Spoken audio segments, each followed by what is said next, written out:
Eu convido você a abrir a sua Bíblia no Evangelho segundo João. Evangelho de João, capítulo 1, versículos de 29 a 31, é o texto da nossa perícope, a nossa passagem para a nossa meditação nessa noite.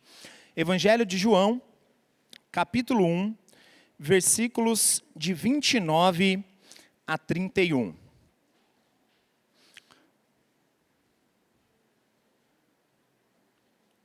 Diz assim a Sagrada Escritura: no dia seguinte, viu João a Jesus que vinha para ele e disse: eis o Cordeiro de Deus que tira o pecado do mundo. É este a favor de quem eu disse: após mim vem um varão que tem a primazia, porque já existia antes de mim. Eu mesmo não o conhecia, mas a fim de que ele fosse manifestado a Israel, vim por isso batizando com água. Vamos orar mais uma vez? Senhor Deus, o nosso coração se alegra, porque não fomos abandonados no obscurecimento do nosso entendimento, mas aprove ao Senhor se revelar a nós, como um Deus cheio de graça, um Deus de amor, um Deus salvador, que nos enviou o seu próprio Filho, Jesus Cristo, o descendente prometido, o nosso Senhor, o varão perfeito, o Cordeiro perfeito, que foi morto no madeiro, que derramou o seu sangue, para que hoje pudéssemos ter comunhão contigo, livre acesso a ti e alcançar o maior objetivo da nossa alma, viver para o louvor da tua glória. Obrigado, porque nós cremos que o Senhor está presente aqui entre nós, e nós cremos porque o Espírito Santo do Senhor, por meio da Sagrada Escritura, tem operado o seu poder em nossa comunidade, e temos tido muitas provas do seu cuidado, do seu amor para conosco, e mais uma vez oramos e clamamos e imploramos por tua graça. Venha, Senhor, ao nosso encontro mais uma vez nessa noite. E que essa noite seja uma noite de salvação, uma noite de restauração e de edificação da tua igreja, para o louvor do teu nome, em Cristo Jesus, o nosso Senhor. Amém. Os irmãos podem se assentar. Eu não sei quantos de vocês aqui estão familiarizados com aquele tipo de filme, tipo Missão Impossível. Sabe esses filmes assim, meio clichê, em que o enredo gira em torno de um ônibus ou de um trem que está desgovernado, prestes a cair num precipício? É aquele filme que é ação do começo ao fim, né? Que a gente fica preso ali durante todo o enredo. Mas, para muitos, esses filmes descrevem a realidade da própria história da humanidade. Diante de muitos problemas, tragédias, o aumento da maldade no mundo, a impunidade, a injustiça que parece estar imperando no mundo em que nós vivemos. Diante disso, a conclusão de alguns é: ou Deus não existe, ou então ele se esqueceu desse mundo. Ou Deus não existe, ou então ele não se importa com esse mundo. Ou Deus não existe, ou então ele não é todo poderoso, e por isso ele não tem poder para mudar a história e os rumos da humanidade. Existe uma heresia muito perigosa, mas ao mesmo tempo muito fomentada entre aqueles pseudo-teólogos e falsos pastores, algo muito próprio da teologia liberal, uma heresia que filosoficamente nós chamamos de deísmo. O deísmo, e que mais recentemente ressurgiu com o nome de teísmo aberto, ou teologia do processo. Eu não sei quantos de vocês estão familiarizados com essa ideia, mas a ideia dessa heresia é a ideia de um Deus que é apenas transcendente, mas que não é imanente. Um Deus que está fora da história e que, ao mesmo tempo, ele não entra na história.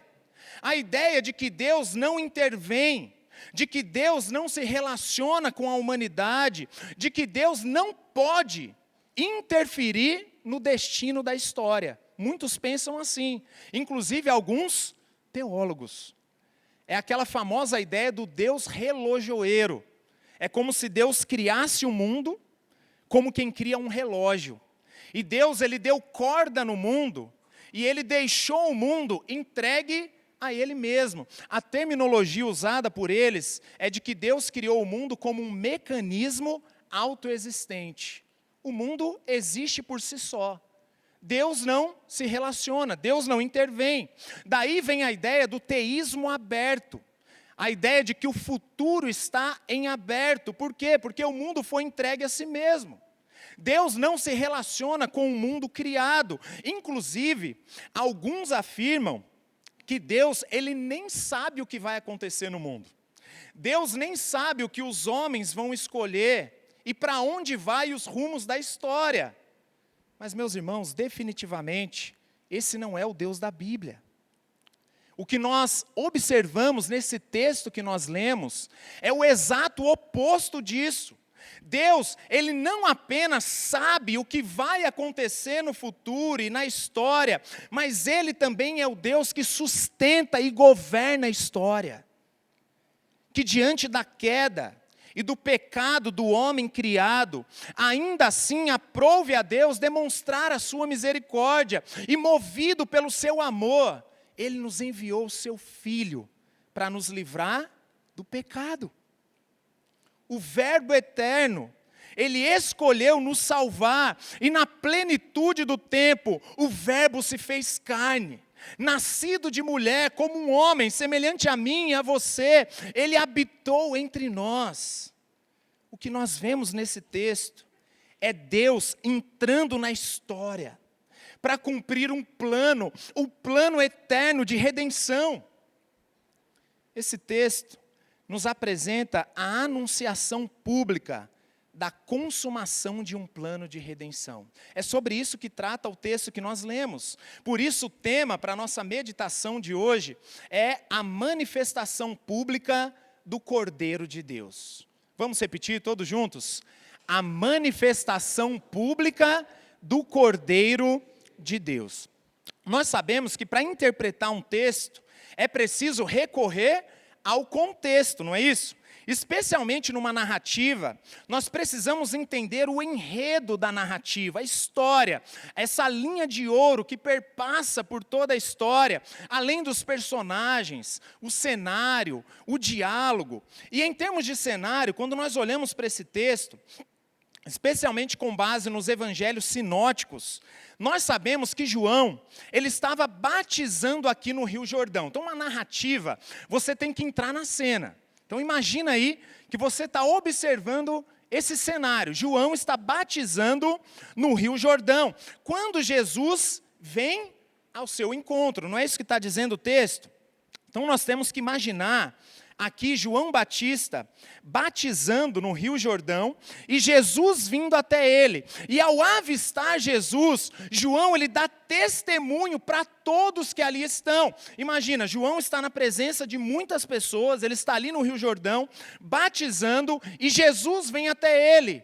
E João testemunha a respeito de Jesus. E nós temos espaço para imaginação aqui. O texto não diz, mas eu imagino que se João ele fez esse anúncio enquanto Jesus vinha até ele, é muito provável que João tenha apontado para Jesus. Ele atraiu a atenção de todos. Gente, olha lá. Chamou a atenção para Jesus. Ele tira o foco de si mesmo. Ele joga o foco em Jesus. E quando todos estavam atentos em Jesus, João faz aqui um anúncio. E qual é o anúncio? Eis o Cordeiro de Deus, que tira o pecado do mundo. Que frase, meus irmãos. É uma simples frase, mas imagina o peso do que João está fazendo aqui. E levando isso em consideração, o que nós temos aqui nesses versículos que nós lemos, do 29 ao 31, é um encontro público e formal entre João Batista e Jesus, para que a anunciação pública de algo que estava preparado anteriormente fosse anunciado. É manifesto o Cordeiro de Deus. O evangelista João, ele já estabelece a relação entre João Batista e Jesus desde o início do seu evangelho. Então, logo de cara, você percebe a relação intrínseca entre o ministério de João Batista e a pessoa de Jesus Cristo. Olha aí, no início do capítulo 1, um pouquinho antes, o apóstolo João, ele descreve Jesus como o Verbo de Deus, que estava no princípio com Deus, que é a luz dos homens. Ele está falando isso aí nos primeiros versículos, de 1 a 5. Aí observe que imediatamente após essa descrição, a partir do versículo 6, o evangelista João, aqui o autor do evangelho, ele já passa a descrever o ministério de quem aí? João Batista. E o ministério de João Batista, ele tem um objetivo muito específico. Se você tivesse que cravar, qual que é o objetivo do ministério de João Batista? Testemunhar, testificar que Jesus é o Messias prometido. E isso fica claro aí já no versículo 7. Ele usa de modo estratégico um vocábulo aí, testemunha. Olha aí o versículo 7. Este, João Batista, veio como testemunha. Para quê? Para que testificasse a respeito da luz, a fim de todos virem a crer por intermédio dele. E ao longo de todos os versículos seguintes, fica claro essa missão específica de João Batista, de preparar o caminho para a vinda do Senhor Jesus. Olha só versículo 15. João testemunha a respeito dele. Versículo 19, este foi o testemunho de João. Isso também no versículo 32, versículo 34. Isso nos mostra que o objetivo do ministério de João é ser uma testemunha, para testificar Jesus como o Messias prometido. Então, nesse contexto, nesse sentido, o contexto ele deixa claro que houve um preparo anterior para que esse encontro acontecesse. Esse encontro entre João Batista e Jesus não foi mera coincidência, não foi fruto do acaso. João estava ali batizando, de repente Jesus passou por ali. Vamos aproveitar a oportunidade, olha gente, não. Isso foi algo planejado. Houve um preparo anterior. Existe um preparo que se manifesta no tempo, para testificar um preparo ainda maior, que transcende o próprio tempo de João Batista, mas que revela um plano fora do tempo. Um preparo que se manifesta de duas formas temporais, por assim dizer. O próprio ministério de João Batista serve como um preparo anterior, para que Jesus fosse apresentado publicamente, testemunhado publicamente, mas essa missão de preparar o caminho para essa anunciação, a chegada de Jesus, nos revela um plano ainda maior. Existe também um aspecto atemporal, de um plano que foi planejado antes da fundação do mundo e que vai se desenvolvendo ao longo da história até chegar à consumação na plenitude do tempo. Então imagina que o contexto desse nosso texto é o quê? É um plano. Existe um plano. E nesse sentido, nós podemos dizer que o ministério de João Batista é de preparar a chegada do Senhor Jesus, mas ele também é uma espécie de dobradiça temporal em relação ao plano de Deus ao longo da história. Nós estamos aqui diante de uma dobradiça temporal. Os rumos da história estão mudando a partir dessa declaração e do ministério de João Batista. E essa é justamente a primeira verdade do nosso texto. Vocês estão comigo? Então, no primeiro momento, nós observamos aqui que a anunciação de João consiste na revelação de um plano eterno de Deus. É o que a gente vai observar no versículo 30. Quem é esse varão que tem a primazia, porque já existia antes de João? Interessante isso. Ao fazer essa afirmação, João está se referindo aqui a Jesus como um descendente prometido. Existe um plano que é anterior ao próprio ministério de João Batista. Esse plano é fruto da promessa e do desenvolvimento da vinda do descendente prometido. Nós sabemos, irmãos, que Adão, ele falhou em cumprir o seu papel como sacerdote, por pecar, por permitir que a sua mulher fosse enganada pela serpente.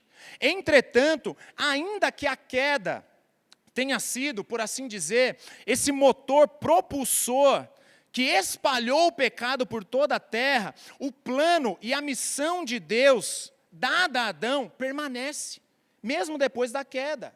A missão de ser fecundo, de encher a terra, de multiplicar a glória de Deus, isso não torna-se obsoleto depois da queda. O plano de Deus continua sendo o mesmo.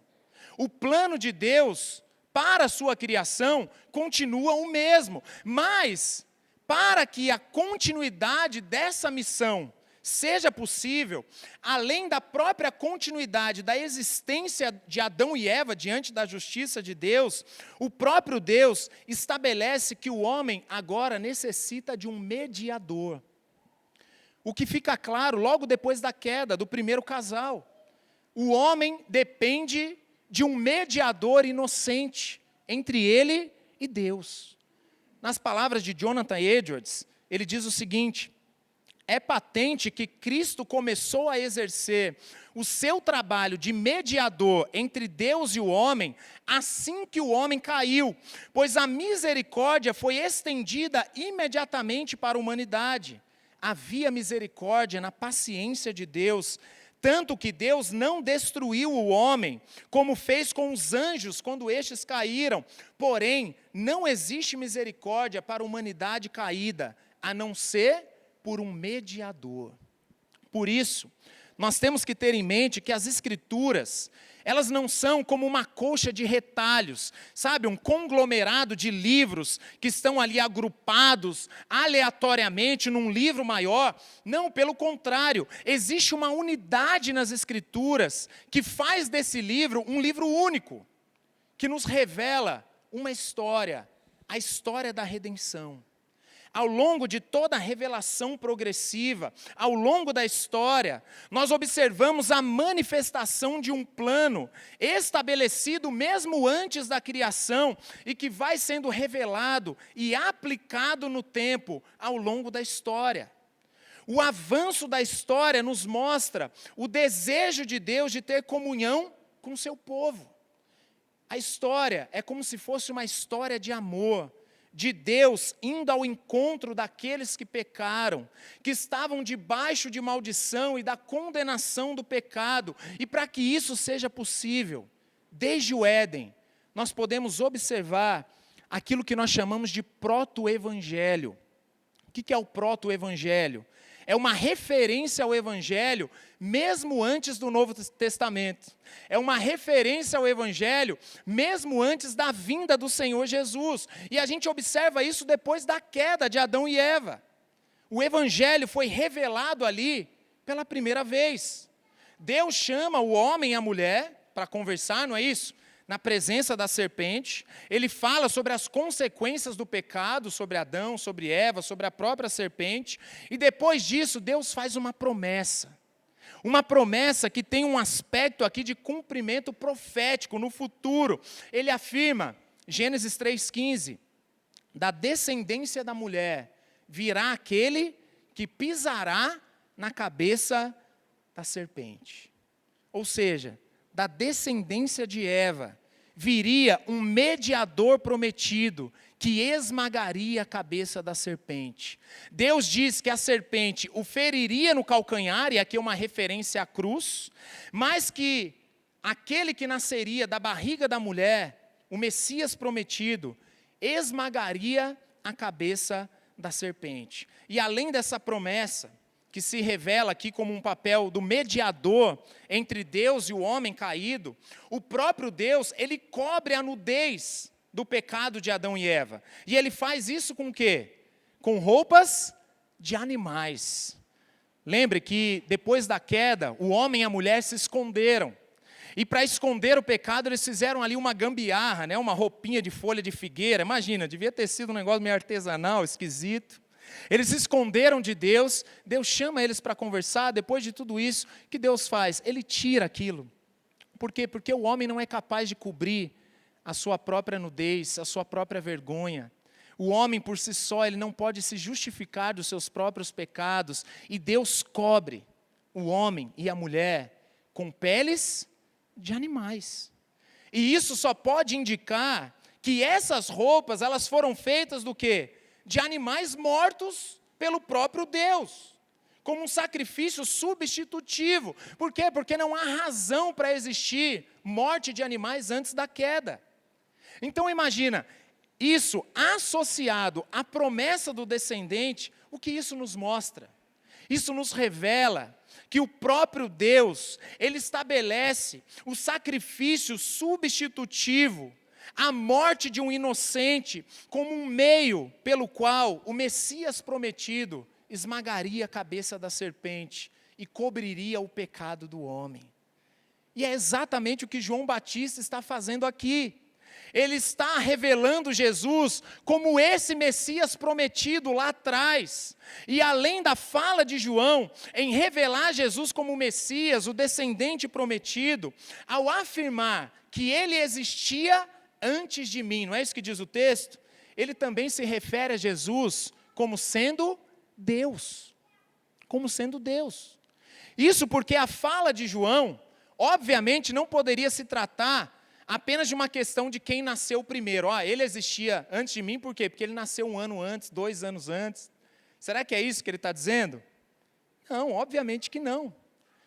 A fala de João não se trata de quem é mais velho, de quem nasceu primeiro, mas ao falar que Jesus já existia antes dele, ele está afirmando que o Verbo existia desde o princípio com Deus, e o Verbo era Deus, e Jesus é esse Verbo que se fez carne. Ou seja, Jesus não é apenas o descendente prometido, que nasceria da barriga da mulher, mas ele também é o Filho de Deus, aquele que estava no princípio com Deus. Meus irmãos, esse texto nos mostra que João Batista, ele está apontando para Jesus como a consumação de um plano. Aí você pode perguntar assim, tá, mas quem era João Batista para fazer uma afirmação dessa a respeito de Jesus e todo mundo acreditou nele? Será que João Batista era alguém autorizado por Deus para fazer essa anunciação pública de que Jesus é o Cordeiro de Deus? Então João Batista, ele é alguém estabelecido e autorizado pelo próprio Deus, e isso em oposição às lideranças corrompidas do tempo. Lembra que eu disse que esse texto, ele também se refere a uma dobradiça na história, da dispensação, da aliança anterior.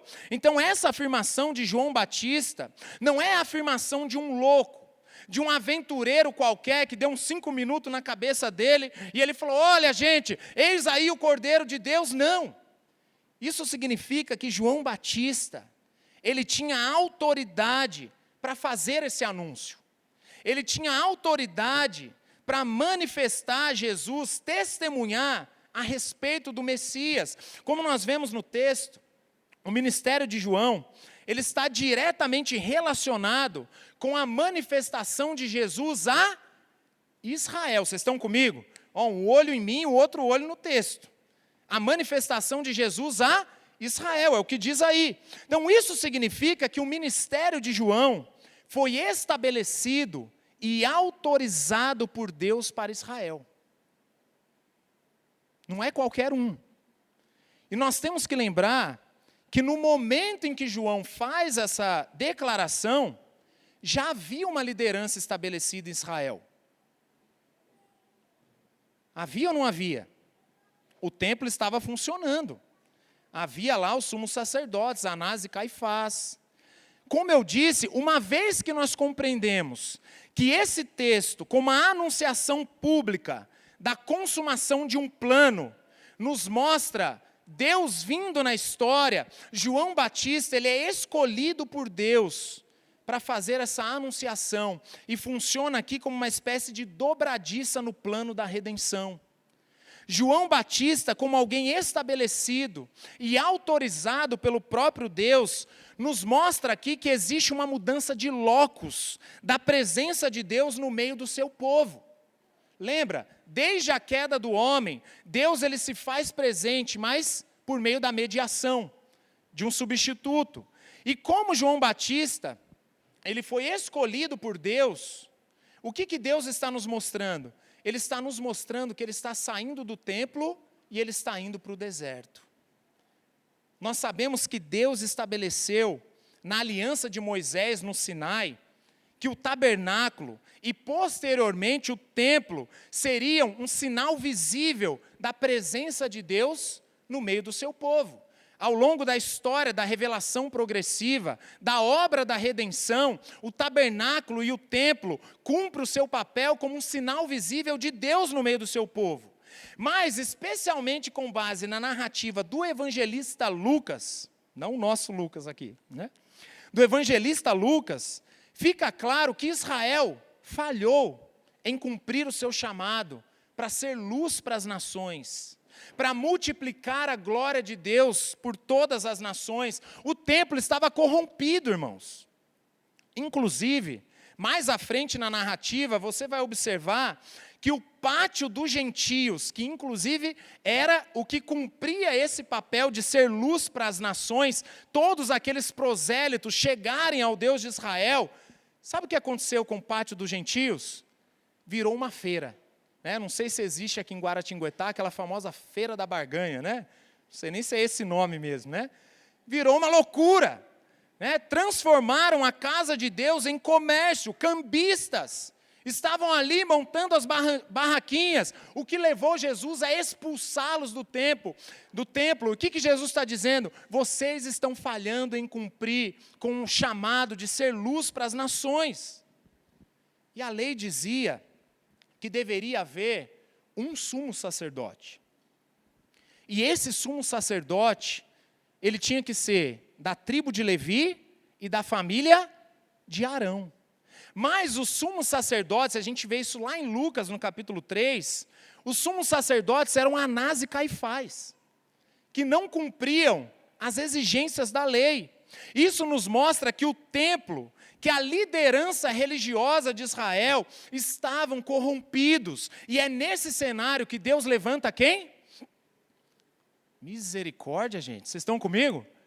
Ele levanta João Batista. E João Batista está no templo? Não, ele está no deserto. Lembra da dobradiça histórica do plano da obra de redenção? O que Deus nos mostra? Que ele está saindo do templo e ele está indo para o deserto. É claro que seria uma longa discussão aqui, se nós poderíamos considerar ou não João Batista como sumo sacerdote, pelo fato dele não estar no templo e não entregar sacrifícios, mas ele cumpria as características de sumo sacerdote, e isso por direito e por dever. Por quê? Porque ele sim, era da tribo de Levi e da família de Arão. João Batista é alguém autorizado, só que ele está fora do templo. Além disso, me parece que ele tinha consciência disso. Por quê? Pela forma como ele se vestia e pela forma como ele se alimentava. Você vê esse negócio, mas João Batista parecia um cara meio hippie, né? Morava no deserto, se vestia de pele de animais, né? Que negócio meio estranho. Meus irmãos, o sumo sacerdote, ele teria que se vestir de uma roupa especial, chamada vestes sacerdotais. Lembra lá do livro de Levítico? A gente conhece as vestes sacerdotais. João Batista, ele não poderia se vestir das vestes sacerdotais, por quê? Porque ele não era formalmente reconhecido no templo. Mas, ao mesmo tempo, como sumo sacerdote, por direito e por dever, ele também não podia se vestir das vestes dos comuns. Por isso ele se vestia de pele de animais. O sumo sacerdote, ele não poderia comer a comida dos comuns. Lembra disso? Só olhar lá no Antigo Testamento, o sumo sacerdócio. Ele tinha que comer o quê? A carne do sacrifício, os pães da proposição. João Batista, ele não pode comer o alimento sacerdotal, porque ele não estava no templo, mas como sumo sacerdote, por direito e por dever, ele também não podia comer a comida dos comuns. Por isso ele se alimentava de gafanhoto e mel silvestre. O ponto é que isso nos mostra essa dobradiça temporal no plano de redenção ao longo da história, em que Deus deixa claro que Ele está saindo do templo, Ele está indo para o deserto com um objetivo. Fica claro no texto uma mudança de locus, desse lugar da habitação de Deus no meio do povo. E a missão de João Batista no deserto é apontar para o próprio Senhor Jesus como sendo um novo templo. Um novo lugar da habitação de Deus no meio do seu povo. Um novo locus no plano da obra da redenção. A vinda do Filho de Deus como descendente prometido, que pisaria a cabeça da serpente, é a consumação de um plano que perpassa toda a história da humanidade e que sustenta a própria história. Meus irmãos, o drama da redenção é o enredo da história da humanidade. E na plenitude do tempo, Deus ele levanta João e comissiona João para preparar o caminho e anunciar publicamente, formalmente, a vinda do Filho de Deus. Depois de aproximadamente 30 anos de idade, agora o que acontece aqui nesse texto? Um anúncio público de Jesus como Filho de Deus. E ele faz isso para cumprir a promessa de livrar o homem das consequências da queda e de vir para esmagar a cabeça da serpente. Isso nos mostra, meus irmãos, que Deus está no governo da história. A história não é fruto do acaso. Ele escolheu perdoar os nossos pecados. Isso nos mostra que Deus escolheu vir ao nosso encontro para nos salvar. Nos mostra que a vinda do descendente prometido é o próprio Deus vindo até nós. E um meio de Deus resgatar o homem caído dos efeitos do pecado é a vinda do Filho de Deus. Mas o texto prossegue, nos mostrando aqui no que consiste esse plano. O que fica claro aí no texto? Primeiro, que existe um plano eterno. E a vinda de Jesus é a consumação desse plano. Mas, no que consiste esse plano de Deus? Que é preparado desde a eternidade e vai avançando e sendo revelado ao longo da história. No que consiste esse plano? O plano de Deus consiste na vinda do Cordeiro de Deus. É o que nós vemos aí no versículo 29. No dia seguinte, viu João a Jesus que vinha para ele e disse: eis o Cordeiro de Deus, que tira o pecado do mundo.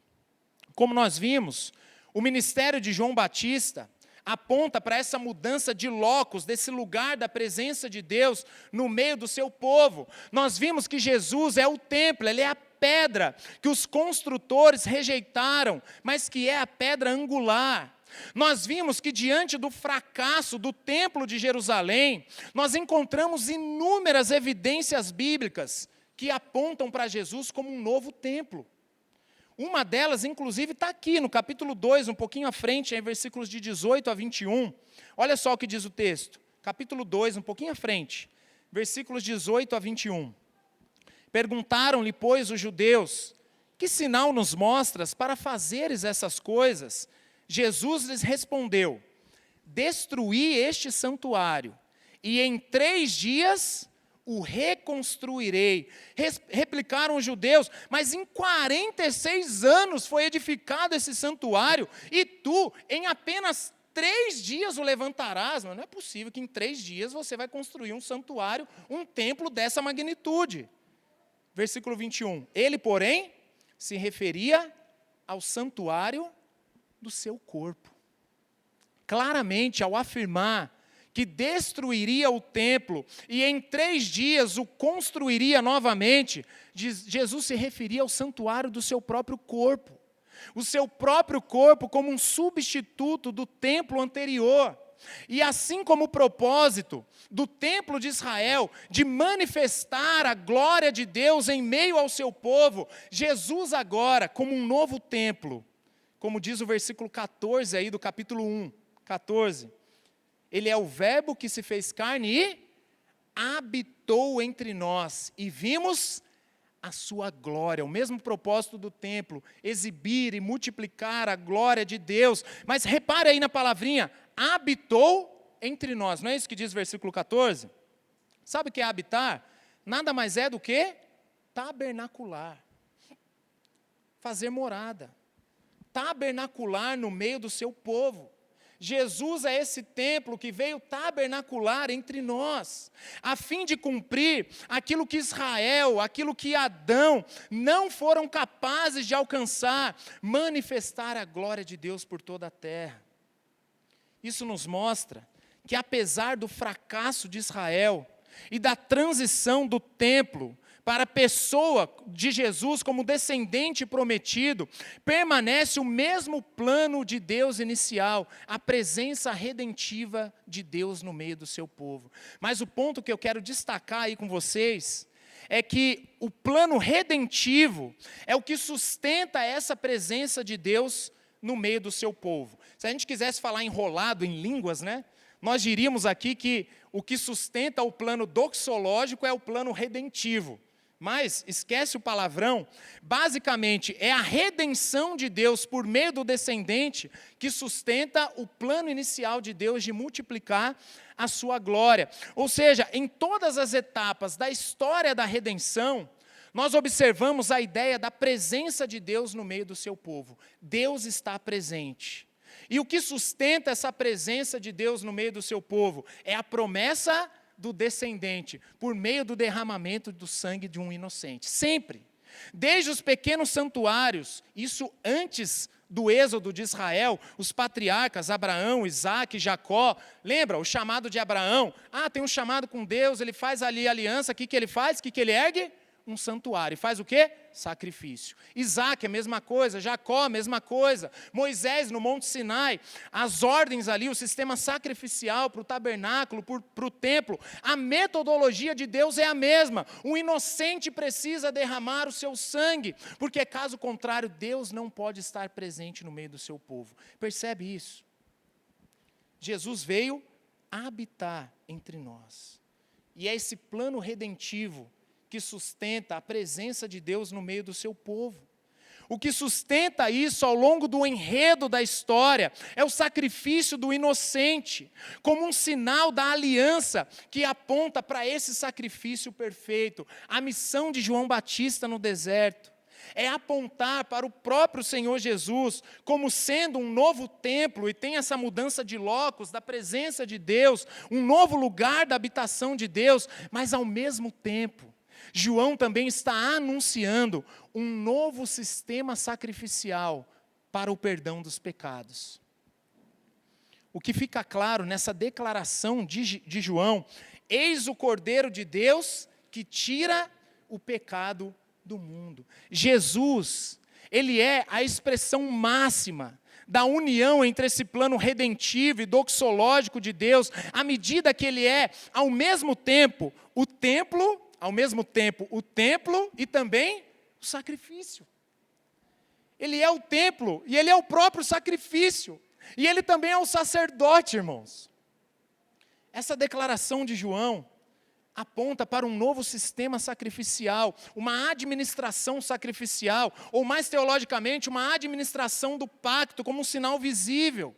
E, consequentemente, a ideia de uma aliança. Por quê? Porque é o derramamento do sangue de um inocente que garante a presença de Deus no meio do seu povo e o perdão dos nossos pecados. Ninguém pode ser salvo se não for por meio do sacrifício perfeito de Jesus Cristo, o sangue inocente, puro, que nos lava de todo pecado. E nós observamos isso ao longo da história, isso desde um animal inocente que precisou morrer no jardim. Lembra que nós falamos sobre a roupinha, a gambiarra da roupa de figueira? Jesus tirou aquilo e vestiu o homem e a mulher com pele de animais. Para isso, um inocente precisou morrer. Imagina o cordeirinho lá que não fez nada, mas ele morreu para cobrir o pecado do homem e da mulher. E ao longo de toda a história, passando por todos os sacrifícios relacionados com as alianças de Noé, dos patriarcas, até chegar no sistema sacrificial, no tabernáculo, no templo de Israel. Em todos os casos, um inocente precisava ser morto para que o pecado do homem fosse perdoado. E isso fica mais claro ainda, mais à frente, quando Jesus ele institui a Santa Ceia como estabelecimento de uma nova aliança selada com o sangue do seu sacrifício na cruz, mais uma vez mostrando aqui a continuidade entre essa aliança e o descendente. Em outras palavras, a nova aliança, ela deve ser compreendida como uma mesma aliança que permanece desde Adão, que é firmada na promessa do descendente, mas que agora alcança o seu clímax e o seu cumprimento em Jesus Cristo. Isso significa que o desígnio de Deus em ter comunhão com o seu povo permanece, mas também permanece a possibilidade de alcançar esse objetivo apenas por meio da fé no descendente prometido e através do seu sacrifício. O Messias, que assim como os animais oferecidos em holocaustos, em Adão, em Noé, nos patriarcas, em Israel, ele também derramaria o seu sangue, selando uma nova aliança de graça, e que torna essa comunhão com Deus possível de uma vez por todas.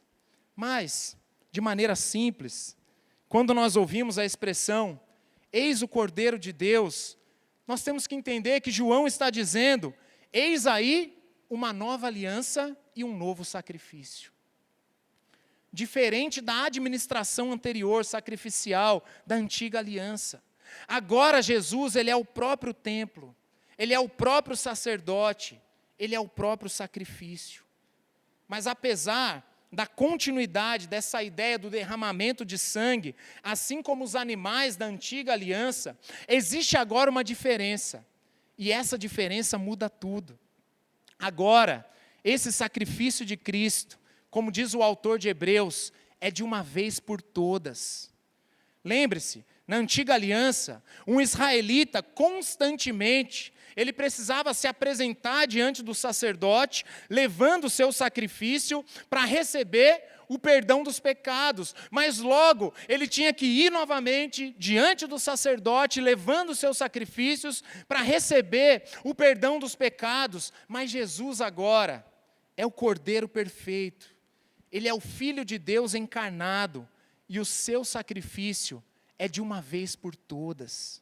Aqueles que são perdoados pelo sangue de Cristo, não precisa mais entregar novos sacrifícios, novos animais a cada ano. Aqueles que são purificados pelo sangue de Jesus, o sangue da nova aliança, eles são purificados de uma vez por todas.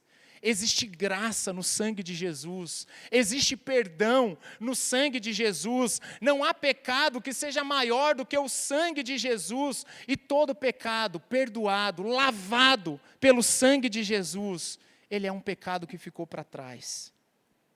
Significa que o sangue de Jesus é o sangue do Cordeiro perfeito, capaz de perdoar todos os nossos pecados. A vinda de Jesus como um descendente prometido, que veio para perdoar os nossos pecados, sendo o nosso substituto. Isso não apenas nos mostra que Deus não está alheio aos males desse mundo, aos efeitos da queda, que impõe sobre nós uma culpa, a condenação dos nossos pecados, as nossas fraquezas, as nossas dores, os nossos sofrimentos, mas Deus vindo ao nosso encontro, nos revela que nós não estamos desamparados e lançados à própria sorte. Existe um Deus que governa o mundo, que governa a história, e esse Deus revela o seu amor ao nos enviar Jesus, o Cordeiro perfeito, que veio para sofrer e morrer em nosso lugar, e para isso nós temos esperança, que um dia Deus colocará fim ao nosso sofrimento. Nós ainda podemos e teremos que lidar com a presença do pecado, com tragédias, com sofrimentos, mas elas não são o fim.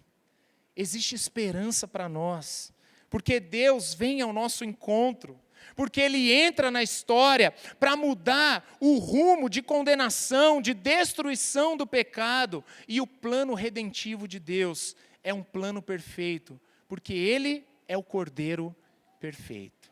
Vocês estão comigo? Então, com base nesse texto, nós observamos o quê? Pelo menos duas coisas até agora.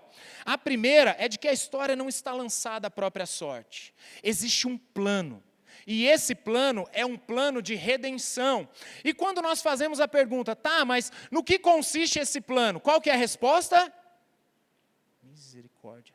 Nos enviar um Cordeiro perfeito. Aí você fala, tá, legal, Danilo, já entendi que existe um plano, que esse plano consiste em nos enviar o Cordeiro perfeito, mas o que ele faz? Qual o objetivo da vinda de Jesus como um Cordeiro? Aí no versículo 29, nós observamos que a vinda do Cordeiro de Deus consiste na retirada do pecado do mundo. Por que Jesus precisou morrer? Ah, legal, Danilo, existe um plano. Este plano consiste em nos enviar Jesus como um cordeiro, assim como aqueles animais mortos na antiga aliança. Mas, por que ele tem que morrer? Porque se ele não morrer, não existe perdão de pecados. A vinda do Cordeiro de Deus consiste na retirada do pecado do mundo. É o que diz ainda no versículo 29. Eis o Cordeiro de Deus que tira o pecado do mundo. Como nós vimos, esse texto aqui nos indica uma anunciação pública de um plano preparado anteriormente. Sabe esse aspecto de publicidade que caminha junto com a nossa própria vida cristã? Se você crê, mas não for batizado, você vai ser salvo? De jeito nenhum. Ah, mas então o batismo salva? Não, nós não cremos em regeneração batismal. É porque então o ladrão da cruz, né, Jesus ele disse para o ladrão da cruz, hoje mesmo estarás comigo no paraíso. Então, ou Jesus estava mentindo, ou então deram um jeito de batizar ele ali, né? Que obviamente não aconteceu, nenhum desses dois casos. Então, não é que o batismo salva, nós não cremos em regeneração batismal. Mas, alguém pode dizer que é salvo e negar o batismo? Hipótese alguma. Por quê? Porque esse testemunho público é uma evidência de uma realidade espiritual, é um sinal visível de uma realidade espiritual. Então imagina esse texto que nós lemos como uma dobradiça na história e uma anunciação pública. Lembra, Jesus ele já tinha aqui uns 30 anos de idade, ele se manifestou ao longo de todo esse tempo? Não, viveu a vida normal. Mas nesse momento, o que está acontecendo aqui? Publicidade. O ministério de Jesus está se tornando público. É isso que João Batista está fazendo aí. É a publicidade. Eis o Cordeiro de Deus que tira o pecado do mundo. E essa fala de João Batista nos indica que a história não é fruto do acaso, mas havia um plano preparado anteriormente. Não apenas pelo próprio ministério de João Batista, mas acima de tudo pela providência soberana de Deus, desde a eternidade e ao longo de toda a história, como uma obra de redenção. Nós vimos que o plano de Deus consiste em nos salvar por meio do descendente prometido, e que ao longo de toda a história de redenção, é o derramamento do sangue de um substituto inocente, que aponta para esse próprio descendente da mulher, que viria como Cordeiro perfeito ao mundo. E assim como esses sacrifícios anteriores, Jesus também derrama o seu sangue, como um substituto inocente, porque ele não pecou em momento algum, mas ele morreu de maneira substitutiva para perdoar os nossos pecados. Mas esse texto nos mostra que existe uma grande diferença. Ele diz que Jesus é o Cordeiro que tira o pecado do mundo. O sangue de animais, como nós falamos, de acordo com o autor de Hebreus, ele é algo provisório, temporário, ele é insuficiente, porque apenas o sangue de Jesus é de uma vez por todas. Isso está lá em Hebreus capítulo 10, versículo 10. E a pergunta é, por que ele é de uma vez por todas? Porque ele tira todo o pecado do mundo. Por que o sangue dos animais não é de uma vez por todas? Por quê? Porque não era capaz de resolver definitivamente o problema do pecado. Era um sinal visível, estabelecido por Deus, para fazer expiação dos pecados anteriormente cometidos pelo povo, mas era insuficiente para perdoar todo o pecado, passado, presente, futuro. O sangue de animais não era capaz de satisfazer toda a justiça de Deus em favor do pecador. Você pecou, aí você vai lá no ano, leva lá o seu cordeirinho, apresenta diante do sacerdote, como o próprio Deus estabeleceu como sinal da aliança, põe as mãos ali na cabeça do sacerdote, no sentido de que é como se a sua culpa estivesse passando para aquele, na cabeça do sacerdote, não, na cabeça do cordeiro. Ó, você não ia falar nada, hein? Ia me deixar cometer essa gafe, hein? Então você colocava ali as mãos sobre a cabeça do animal, né? E aquilo era um sinal, um símbolo de que o seu pecado, a sua culpa estava passando para aquele animal e a justiça, a inocência dele está passando para você. Mas você ia sair dali e você ia continuar pecando. Assim como eu e você continuamos pecando ainda, a presença do pecado ainda está em nós. Mas a boa notícia, irmãos, é de que o sangue de Jesus, ele é suficiente, ele é capaz de satisfazer toda a justiça de Deus. Para que isso aconteça, o mediador, o substituto, diferentemente dos animais, ele precisava ter o tamanho da justiça de Deus, e os animais, eles são incapazes para isso. Esse sacrifício, esse cordeiro, ele precisava ser homem, como descendente nascido de mulher, no sentido de que somente um homem poderia morrer em favor de outros homens, mas ao mesmo tempo ele precisava ser Deus, para satisfazer toda a justiça de Deus em favor dos pecados dos eleitos de Deus, para satisfazer a justiça de Deus de uma vez por todas. E Jesus é esse verbo que existia desde o princípio com Deus e era Deus. É por isso que o sacrifício de Jesus em favor dos eleitos é o sacrifício do Cordeiro perfeito, de uma vez por todas, porque ele é, ao mesmo tempo, o homem, o Deus encarnado, e o Deus, o verbo que existia antes da fundação do mundo. Ele tira os pecados do mundo, porque ele resolve definitivamente o problema do pecado, e ele supre toda a justiça de Deus. Existe uma continuidade em termos de aliança, mas agora nós temos uma nova aliança. Uma nova aliança não no sentido de ser uma ruptura total com a antiga aliança, como se fosse uma aliança totalmente diferente. É a mesma história de redenção. O meio de perdão de pecados continua sendo mediante o derramamento do sangue do inocente, mas a nova aliança, ela alcança o seu clímax no plano de redenção, uma vez que ela alcança o seu aspecto de cumprimento na vinda do descendente, como homem e como Deus encarnado, que se entregou no Monte da Caveira, fora dos arraiais da cidade, assim como aquele cordeiro substituto que foi entregue no Monte Moriá. Lembra da história de Abraão, Isaque? E o livramento que Deus deu a Isaque, apareceu ali, o Senhor proveu um cordeiro que foi morto no monte, derramou o seu sangue, e Jesus, como cordeiro perfeito, ele derrama o seu sangue para nos perdoar de todo o pecado. Não há pecado que não possa ser perdoado pelo sangue de Jesus. O sacrifício de Cristo é um sacrifício perfeito. E por que ele é um sacrifício perfeito? Porque ele é o sacrifício do descendente prometido, que ao mesmo tempo é Deus e homem, que é suficiente para nos perdoar de todo o pecado, de uma vez por todas. Para muita gente, meus irmãos, essa aqui pode ser apenas mais uma forma de pensar. Ou então, muitos podem dizer que esse aqui é apenas mais um assunto teológico. Mas esse é o assunto mais importante e o evento maior de toda a história.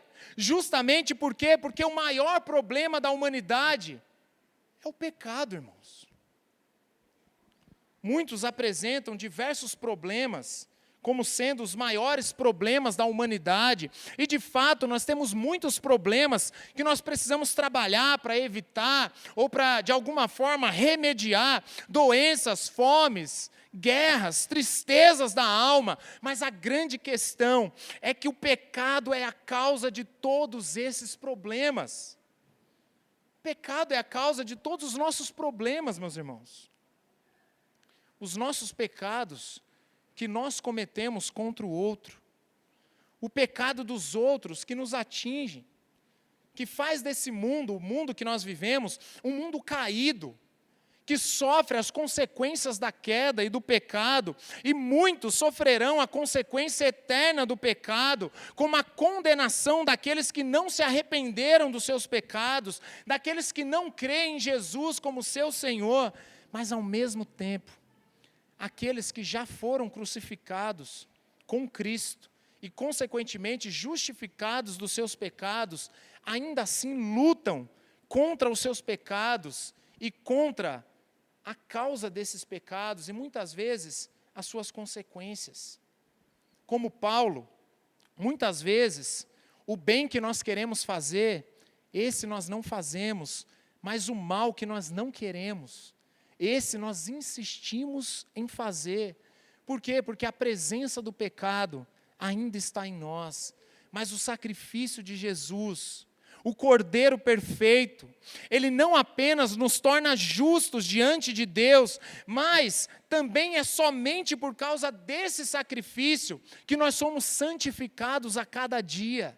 Se nós nos arrependemos dos nossos pecados, se nós confessarmos os nossos pecados, Ele é fiel e justo para nos perdoar os pecados e nos purificar de toda injustiça.